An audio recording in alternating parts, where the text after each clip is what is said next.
C'est bon, c'est parti. Alors, ouais, donc on se réfère au cours du. Donc, euh,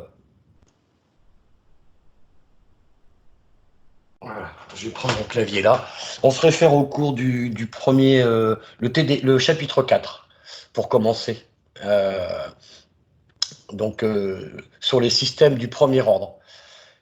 Et si ce n'est pas déjà fait, parce que je vois que vous avez été quand même pas mal nombreux à avoir regardé cette vidéo que j'avais fait en live sur les nombres complexes, les systèmes linéaires et les diagrammes de Bode. Je vais prendre en compte que vous avez un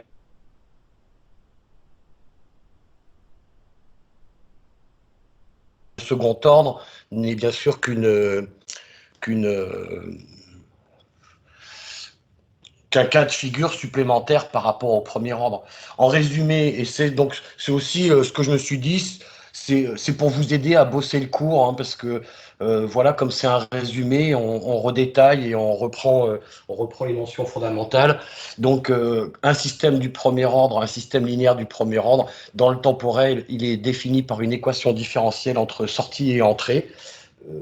Et tout ça, c'est très fondamental, hein. La vidéo dure 1 heure et demie, presque 2 heures, pour expliquer d'où vient tout ça. Puis là, il faut bosser les démonstrations, essayer de les refaire, de les comprendre. C'est vraiment fondamental. C'est à partir de là qu'après, tout devient évident, en fait. Tout ce qui est difficile devient facile, mais il faut passer par cette étape. Bon, maintenant, on peut résumer et retenir les résultats fondamentaux, même si on ne maîtrise pas tout de suite toute la démonstration. Et donc, un système linéaire, le problème de départ, on est avec des fonctions sinusoïdales. On impose, ça veut dire qu'on connaît l'entrée en E sinus oméga t, plus phi, moi j'avais mis, mais bon, on peut dire avec une phase nulle à l'origine. Et puis le système, avec son équation différentielle, prend l'entrée, la traite et nous donne la sortie, impose une sortie. Et que ce qui est ce qui est vraiment très important à retenir, c'est bien ça. Ce que j'ai pas assez mis en évidence comme résultat fondamental, comme résultat fondamental dans le ouais, ça on s'en fout, ce qui est marqué au milieu, dans la vidéo, c'est que avec toute la démonstration justement sur la modélisation par les nombres complexes, en utilisant l'amplitude complexe des signaux, on peut dire que la sortie en nombre complexe, l'amplitude complexe de la sortie vaut la fonction de transfert en j oméga, donc qui s'établit à partir de l'équation différentielle, et fois, ah mince, on va pas voir le truc, que multiplie l'amplitude complexe de l'entrée. La sortie vaut T fois E. Alors l'amplitude complexe nous donne la relation entre les amplitudes complexes, c'est cette expression, et du coup, au niveau des amplitudes des sinusoïdes, de la valeur max des sinusoïdes, eh bien, c'est le module de la fonction de transfert qui va intervenir, d'où l'importance de connaître l'évolution du module en fonction de oméga, et que l'on fait donc avec des diagrammes de Bode par l'étude du gain. Et puis, pareil pour la phase, puisque cette relation sur les amplitudes complexes, elle est vraie tout le temps. Et puis, du coup, elle s'applique pour le module d'un côté, pour avoir l'amplitude de la sinusoïde, la valeur max de la sinusoïde, et par l'argument, pour connaître le déphasage qu'il va y avoir entre la sortie et l'entrée. C'est bon pour ce résumé. Alexis, toi, ça te parle? C'est bon? Ouais. T'avais pigé ça? T'as eu le temps de le revoir, toi, ou pas? J'ai regardé les vidéos. Ouais, donc mais du coup, t'as enregistré. Ça commence? Pardon? Non, non, il n'y a pas de mal. Bon, et du coup, voilà, il faut que ça devienne le plus naturel et instinctif possible, ces trucs-là. Mais bon, c'est les résultats qu'on obtient, hein. Et ensuite, hein, justement, eh bien, alors je vais passer celui-là, le premier cas de figure, puisque moi, dans la vidéo, et c'est là-dessus, c'est de ça qu'on va partir. Je pars de celui-là, celui qu'on appelle la fonction de transfert de base, qu'on appelle le dérivateur, hein, cette équation de fonction de transfert, elle vient du fait que notre sortie en temporel est égale à la dérivée de l'entrée par rapport au temps. bon, avec un coefficient oméga C qui est ici, avec une constante. Moi, je l'avais appelé taux, la constante, mais on peut l'appeler 1 sur oméga C. Je ne suis pas fan de la valeur de l'expression, d'utiliser la valeur oméga C comme constante, parce que ce n'est pas une pulsation de coupure en soi, hein, mais on va la retrouver dans les premiers rangs. C'est là où ça vous emmêle aussi parfois. Et bon, ici, dans votre cours, vous avez l'exacte démonstration que je vous ai fait aussi dans la vidéo, que je vous ai refait dans la vidéo, plus développée, qui nous montre que le comportement du module, quand on passe au dB de ce truc-là, nous donne une équation de droite à partir du moment où on représente le gain, donc le gain en dB, en fonction non pas de oméga, mais en fonction de log de oméga. Et que bah, d'ailleurs, dans ma vidéo, j'étais fatigué, j'ai fait une connerie, je l'ai dessiné à moins pi sur 2. Non, non, la phase pour ce dérivateur vaut bien, hein, ça c'est le dérivateur. La phase vaut bien plus pi sur 2 quel que soit oméga, et le gain vaut une droite croissante de pente plus 20 dB par décade. Hein, et c'est vrai, quelle que soit la valeur de oméga, et on coupe l'axe des 0 dB à oméga égale oméga C.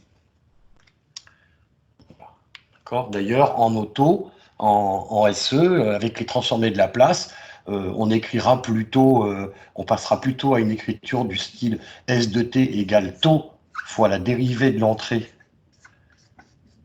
Et le taux, c'est l'équivalent de 1 sur oméga c. Ce 1 sur oméga c, on peut aussi l'écrire comme étant, ce oméga c, pardon, on peut aussi l'écrire comme étant 1 sur taux. Voilà, et ça, c'est vraiment fondamental, fondamental. On va partir que de ces deux-là, on va travailler que avec ces deux-là, en fait. C'est vraiment nos deux trucs de base, et que, bon, allez, voilà, si les démonstrations, la philosophie, alors attention, hein, voilà, c'est juste que là, ça ne représente pas directement S et E. Ça permet de représenter la variation des amplitudes des sinusoïdes et la variation de la phase des sinusoïdes. Bon, ici, elle ne varie pas, mais d'accord, donc il ne faut pas tout mélanger. On n'a pas S et E directement grâce au diagramme de Bode. Mais bon, voilà, on peut aussi, dans un premier temps, en attendant que les démonstrations, on passe un peu de temps à les travailler, à les comprendre et à les retenir et à les maîtriser, hein, on peut aussi partir de ce résultat un peu par cœur, quoi. Est-ce que ça va?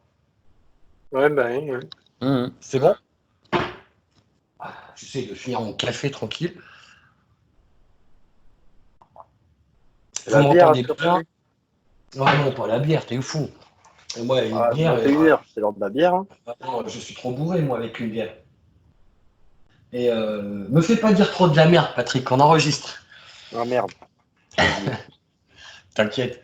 Et du coup, voilà, les deux fonctions de transfert élémentaires. Alors, dans votre cours, d'ailleurs, les barres sous les T et les E ne sont pas marquées parce que c'est pas facile à mettre sur Word, hein, mais la rigueur de l'écriture nous dit qu'il faut bien mettre une barre pour bien indiquer que c'est un nombre complexe. Donc les deux, voilà, on va dire, les deux fonctions de transfert de base qu'on va étudier, qu'on va utiliser, c'est la fonction de transfert où on vaut K, la fonction de transfert où on vaut J oméga sur oméga C. Hein, c'est-à-dire, là, à nouveau, je répète, c'est 1 sur oméga C fois J oméga. Oméga C est une constante, et donc ça veut dire, la fonction de transfert, on a juste un produit par J oméga. On a juste le facteur J oméga en tout seul. Hein, c'est pas du 1 plus, etc. C'est là que c'est après que ça va changer. La constante, fonction de transfert de la constante, fonction de transfert du dérivateur. C'est ce que vous avez dans votre cours qui est développé, et qu'évidemment, il faut connaître, hein, même si la démonstration ne vous parle pas à mort. Par contre, dans les interros, ça va tomber, parce que vous voyez, ça fait partie du cours, du chapitre que vous avez vu avec Monsieur No. Il faut évidemment les connaître et être capable de les ressortir. Alors, et ça, en diagramme de Bode, donc on a vu, c'est tout con.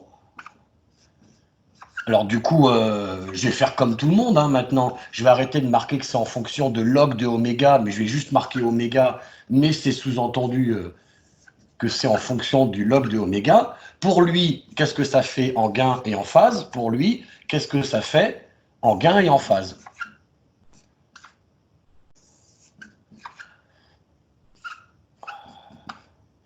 Moi, je mets tout le temps le petit dB à côté de G, vraiment pour prendre l'habitude, enregistrer bien que c'est un gain en dB. Alors, en gain, bah, ce truc-là, la démonstration est simple et elle nous dit qu'on vaut une constante qui est calée à 20 log de K. Et évidemment, là aussi, ça peut être au-dessus de 0 ou en dessous de 0.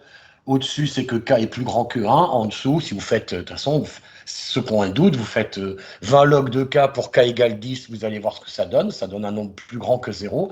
Vous faites 20 log de 0,1, donc pour K inférieur à 1, et vous allez voir que ça vous donne un résultat négatif si vous avez un doute encore. Et puis là, la phase, elle est nulle pour la constante. Si la constante est positive, tout ça, on en a. Enfin, voilà, je ne vais pas tout reprendre. Hein. Et puis lui, il fait une droite permanente de pente plus 20 dB par décade et qui coupe l'axe des zéros à oméga C et fait une phase permanente de plus pi sur 2. Donc, pardon encore pour le bug dans la dernière vidéo à la fin. Voilà ce qu'il faut avoir en tête. Et en fait, avec ça, on va tout faire. Les premiers ordres, les deuxièmes ordres, tout.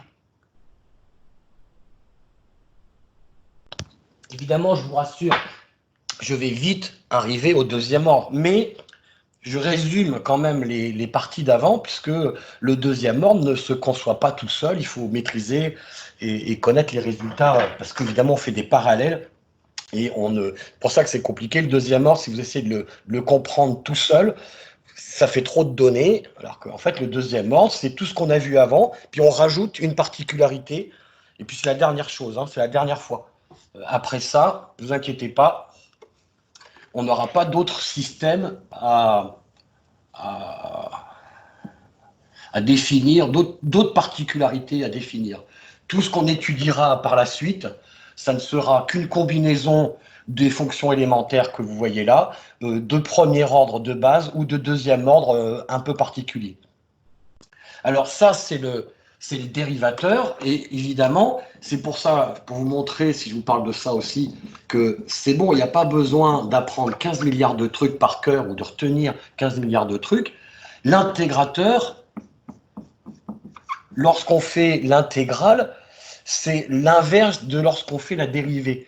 Quand on dérive, notre sortie, enfin bref, quand on dérive, il y a un fois j oméga qui apparaît.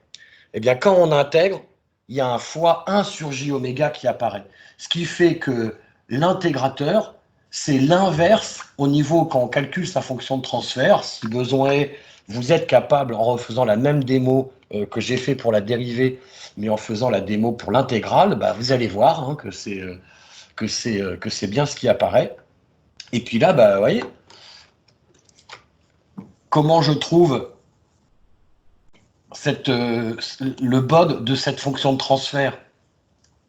Alexis, Patrick, quelqu'un? C'est quoi la méthode? Bah, tu commences par calculer le gain. Ouais. Ah oui, on peut. Et là, il faut reconsulter la vidéo que j'ai faite sur la correction du TD2. On fait pas le module? Bah si, évidemment, c'est ce qu'il faudrait faire. Tout refaire comme on a fait pour la dérivée. Le module, le gain en dB, montrer que c'est une droite, que la pente, elle vaut ceci, la phase, etc. On pourrait tout refaire. Oui. Ouais. Mais qu'est-ce que vous voyez ici? Vous voyez pas un truc? On peut dire que c'est juste l'inverse et que C'est la juste pente, l'inverse. elle fait moins Donc, bon. ben voilà. Et quand on a une fonction de transfert qui est connue et qu'on cherche l'inverse de cette fonction de transfert, il n'y a pas besoin de tout refaire. La démo, là aussi, je l'ai refaite dans le TD2, hein, dans le TD3, pardon, exercice 2. Vous vous souvenez un petit peu? Ouais, tu l'avais déjà dit. Ouais. Ouais, il suffit de faire quoi quand on a l'inverse? Sachant, en gardant en tête la propriété des logs. Log de 1 sur A, c'est... Moins log de A. Et la phase ou l'argument d'un nombre complexe inversé, c'est... Ouais. Ouais. Et que donc, c'est la même chose que lui, mais en ayant inversé les signes. c'est plus une droite croissante de pente moins 20, c'est une droite de pente plus 20, c'est une droite de pente moins 20. Ici, on a toujours oméga C. C'est plus pi sur 2, c'est moins pi sur 2. D'accord? Vous voyez déjà, ça y est, dans le cours, vous voyez, on vous dit de maîtriser le chapitre 4, ces trois cas de figure élémentaires. Enfin, il y en a plusieurs, mais si je reprends le chapitre 4, ouais, j'efface, hein. C'est bon? Vous avez pigé? Ouais, c'est bon. De toute façon, on va le revoir là.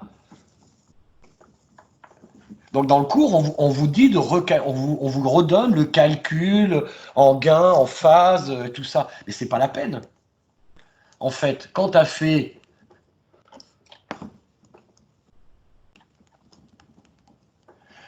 quand tu as fait un, c'est bon, tu as fait l'autre. Donc d'ailleurs, Monsieur No n'a pas rappelé le bot d'une constante, parce que bon, il estime à juste titre que c'est tellement évident que ça ne mérite pas d'être dans le cours. Hein, puis c'est pas un système du premier ordre, puisqu'il n'y a pas de dérivée. Hein, mais vous voyez, le premier qu'on vous donne, bah, c'est l'intégrateur, celui-là. Vous pourrez le noter, hein, ça c'est l'intégrateur. C'est J oméga, enfin oméga C sur J oméga, c'est-à-dire 1 sur J oméga sur oméga C. Ah, bah voilà, c'est bien ce qu'on vient de dire. Hein. Et attention, hein, ça va à l'infini. Ça ne s'arrête pas au bout d'un moment. Ça va de moins l'infini à plus l'infini au niveau des oméga. C'est une droite infinie. Et là, pareil, hein, c'est... D'accord? Ouais. Ouais.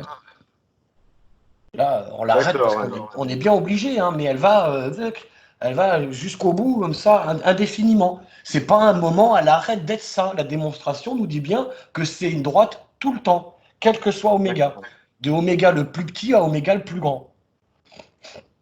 Et puis après, il vous fait le cas de figure qui est ici. Bon, on calcule le gain, on calcule la phase, etc. On refait toutes les démarches mathématiques. Et on fait l'étude des asymptotes. Qu'est-ce qui se passe quand la fréquence est petite? Qu'est-ce qui se passe quand la fréquence est grande? Blabla. On fait toutes les démos. Et puis, on arrive à ce diagramme-là. Ce diagramme-là, bah, c'est le cas de figure que je vous ai fait dans la vidéo de révision. Et puis, on prend ce système-là. D'accord? Puis là, on vous dit, reprends l'étude en SE1. Bon, déjà, il n'y a pas besoin de l'étudier, en fait. C'est ce que je vous démontrais, du coup, dans la correction du TD3. Cette fonction de transfert-là, c'est l'inverse de celle qui est avant, à la page d'avant. Vous voyez ou pas? Ouais. C'est l'inverse. Donc, si c'est l'inverse, le diagramme de Bode, on change le signe. Au lieu de faire 0 plus 20, 0 plus 90, bah évidemment, ça fait 0 moins 20, 0 moins 90. Yes? Yes.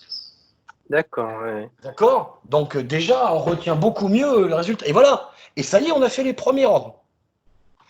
Mais même lui, ou l'autre d'avant, il n'y a pas vraiment besoin de faire toutes les démonstrations pour retenir ou pour comprendre d'où ça sort. Vous voyez, on prend la fonction. Alors regardez là, la démarche normale du cours, hein, c'est pas une critique, hein, c'est évidemment ce que vous-même vous m'avez suggéré. J'ai une fonction de transfert, je calcule le module, gna gna gna gna, je calcule le gain, gna gna gna gna, j'ai une expression à rallonge, hein, où c'est difficile de voir comment ça va évoluer très précisément en fonction de oméga. Bon, et puis du coup, je fais une étude asymptotique. C'est ce que j'ai fait dans la démo aussi. C'est comme ça que je l'ai démontré, exactement pareil, que je l'ai démontré dans la dernière vidéo de live. Et puis, je fais une étude asymptotique quand oméga est très grand, quand oméga est très petit. Et puis, je montre que ça fait, tantôt, dans un cas, ça fait une asymptote horizontale, et dans l'autre cas, ça fait une asymptote avec une pente de plus 20. Oui? D'accord, ouais. On le voit ici. Quand là-dedans, je néglige oméga parce que oméga est tout petit, ma fonction de transfert devient égale à 20 log de k. Donc, ça fait bien quelque chose de constant. Quand oméga est très grand, je fais mes approximations, parce que cette fois, c'est lui, le 1, qui est négligeable devant oméga, quand oméga est très grand. Et puis, j'arrive à quoi? Ah ben, une constante, moins une constante, plus 20 log de oméga, on est bien en pente de plus 20 dB par décade. Ouais. D'accord, ok. Oui ou pas, Alexis? Ouais, ouais, ouais. Et ben même ça, on peut aller encore plus vite. Regardez, je prends ma fonction de transfert, la première qui est dans le cours, celle qui me dit que je suis en 1 plus J oméga sur oméga C. Je laisse de côté le K. Hein. Il y a un fois K stat ici qui est indiqué. Je le laisse de côté pour l'instant. Juste, j'étudie ça. Eh bien, au lieu, vous voyez ce qui est fait dans le cours, et ce qu'on fait naturellement, au lieu de faire, je donne l'expression du module, de tout ça, je donne l'expression du gain, de tout ça, et après, je fais l'étude asymptotique en considérant que soit oméga est grand, soit oméga est petit. Oui. Vous me comprenez ce que je suis en train de dire?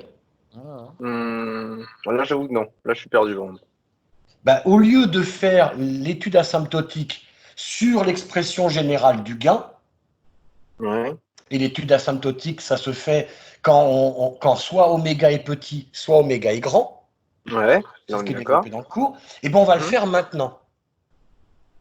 On va le D'accord, faire, directement. Ok. on va le faire tout de suite sur la fonction de transfert, pas sur son gain ou sur sa phase. On va le faire sur la fonction en J oméga. D'accord, oui. Pourquoi pas. D'accord? Ah oui, pourquoi pas? Parce que regardez ce que ça fait. Si oméga, alors pour être très précis mathématiquement, on dit si oméga sur oméga C, donc si oméga est très petit devant oméga C. On peut le dire autrement, si oméga est très petit tout court, hein, si on tend vers 0. Si oméga est très petit devant oméga C, bien que ce soit un nombre complexe, 1 plus j fois un truc qui devient quasiment nul, c'est quasiment égal à… Bah, un truc quasiment nul, ouais. Un très petit, quoi. Non, 1 plus un truc qui est quasiment nul, ça veut dire que ce truc-là, Ah, il bah, un, devient ouais. Oui, ça par fait 1. Ça fait un tout seul. C'est un tout Ouais, seul, ça fait un tout seul. exactement. D'accord? Et ça, du coup, c'est la basse fréquence. Ça donne l'asymptote.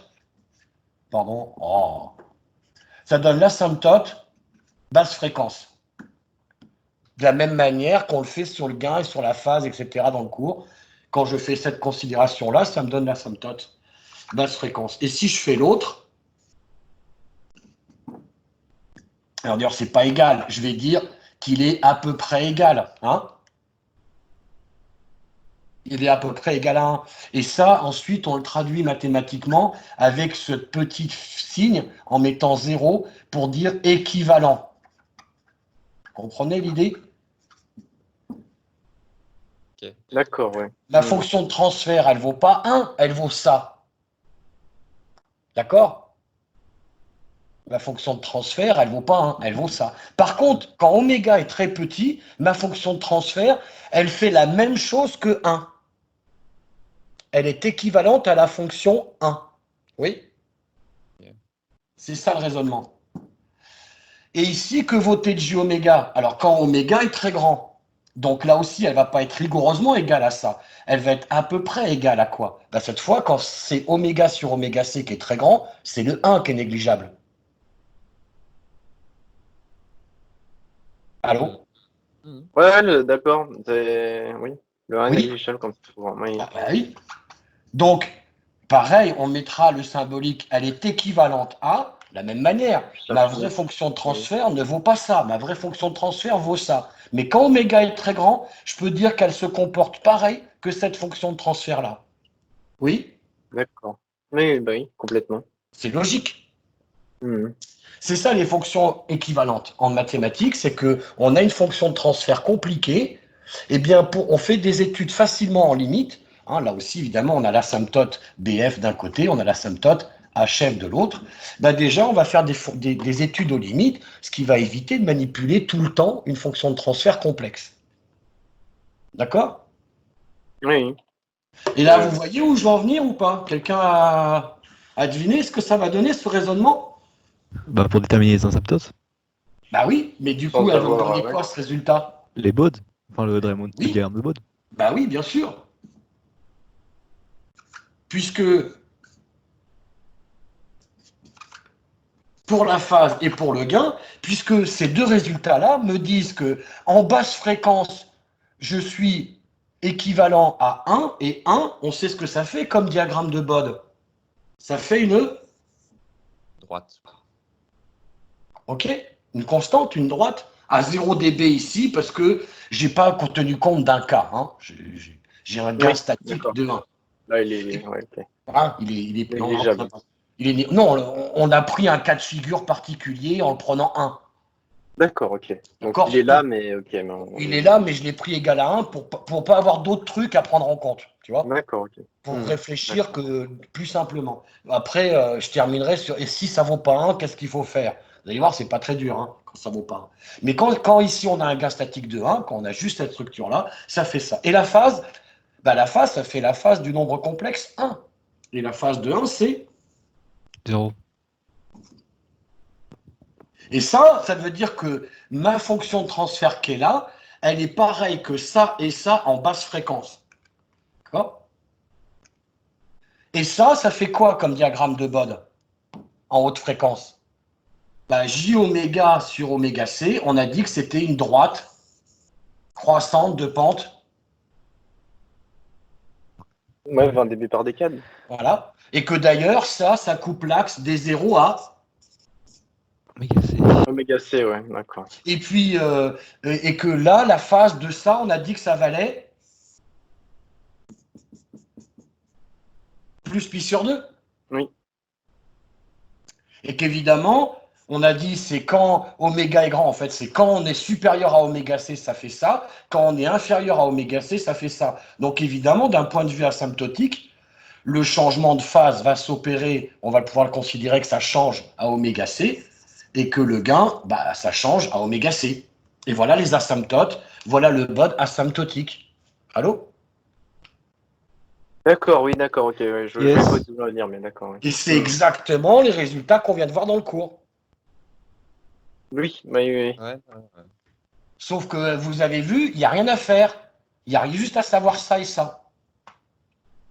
D'accord, ok. Du coup, ouais, on gagne du temps, en fait. Bah oui, et puis on gagne de la compréhension. Puis alors évidemment, ça c'était l'asymptote. Le gain réel, il fait comme ça. La phase réelle, elle fait comme ça. Oh, c'est pas dur, hein. Notamment de trouver ce qui se passe à oméga C. Eh bien, je fais qu'est-ce qui se passe à oméga C. À oméga C, ma fonction de transfert, elle vaut 1 plus J oméga C sur oméga C. Ça fait 1. Si je fais oméga égale oméga C, je dois juste étudier ce que ça fait 1 plus J comme module et comme phase. Ça fait racine de 2 comme module. Et racine de 2 en dB, c'est 3 dB. Tiens, comme par hasard. Vous voyez ce que je veux dire? Ouais, d'accord, ouais. Et puis 1 plus J, ça fait quoi comme argument? Ça fait 45 degrés. Voilà, si vous n'êtes pas super à l'aise avec le nombre complexe, c'est un très bon exercice pour refaire la détermination tranquillement. D'accord. D'accord? Ouais. Donc voilà pour le truc. Alors tiens, d'ailleurs, je vous disais, et si le cas, il vaut pas 1, on doit s'embêter à tout refaire? J'espère que non. Non. Parce que tout ceci est maintenant basé sur le même raisonnement. C'est pour ça que j'insiste avec les 2 vidéos qui parlent de Bode que j'ai faites avant, de Bode et des nombres complexes. C'est pas de la promo pour faire de la vue, hein, j'en ai rien à foutre, les gars. C'est juste parce qu'il y a une chronologie dans la compréhension. Oui. Regardez si maintenant, il n'y a pas juste ça, mais que tout ça est multiplié par une constante. Comme c'est marqué dans le cours, on prend le cas de figure, K fois ça, ou K fois ça, d'accord? S'il y a un K qui est non nul. Ouais. D'accord, ouais. Cette fonction de transfert, on peut dire que c'est ça. Fois K, ouais. Pardon, je veux dire, je sais pas comment le noter. C'est ce truc fois K. Oui. Ouais, oui. Mhm. Truc fois K. Et qu'est-ce qu'on a vu? Que si on a un produit, il suffit de faire une. Si on a un produit de fonction de transfert, pour faire les Bode, il suffit de faire une Addition. Ouais, avec les logs, ouais. Oui.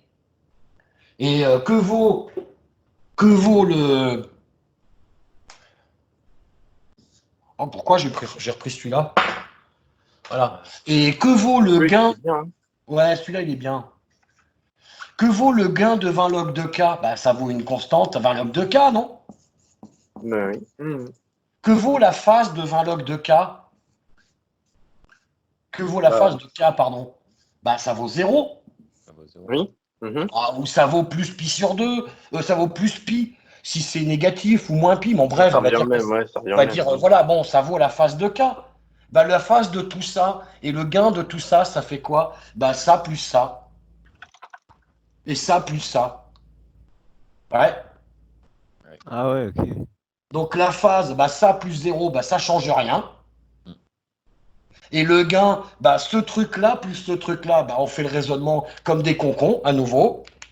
Hein, ça va faire quoi? Bah, 20 log de K plus 0, bah, ça fait 20 log de K, d'accord? Puis arrivé à oméga C, voilà, je mets 20 log de K partout ici. Vous voyez ou pas? Ouais. Bah, ça la translate comme ça. Ouais. Ouais. À partir de oméga C, c'est une droite qui partait de 0 à laquelle j'ai rajouté 20 log de K. Bah, elle part de 20 log de K. Hein, Mhm. voilà, point. Ça va? Ça fait une demi. Ouais, c'est clair, c'est très clair. C'est clair? Ouais, tiens, t'as raison, je vais couper l'enregistrement là et on va passer au deuxième ordre maintenant. OK? Ouais. Allez, je coupe. Ah oui, attends, oui, juste pour terminer. Et j'ai pas besoin de faire l'autre, j'en ai déjà parlé. Si je veux traiter 1 sur 1 plus j oméga sur oméga c, j'ai rien à faire, on est d'accord? Ouais. Si maintenant on me dit qu'est-ce que ça vaut K sur 1 plus j oméga sur oméga c, ben j'ai rien à faire, je m'en fous les couilles, je m'en bats les couilles. Ça vaut quoi? Ben ça vaut l'inverse. Hein? Ouais. Tu feras gaffe, la cam, elle est de travers. Ah oui, depuis le début? Non, ça tu faisait l'as quelques- bougé là, il y a. Il y a 2 secondes. D'accord. Merci. Bon, ok, hein, voilà. Vous voyez que en fait, voilà, on a un outil de base, la connaissance d'une constante, la connaissance du dérivateur, et tout le reste se déduit de ça. Allez, je bloque l'enregistrement là et on se reconnecte. Je vais couper la communication et on se reconnecte. D'accord, les gars? Ok, Ok. ça marche. Ok.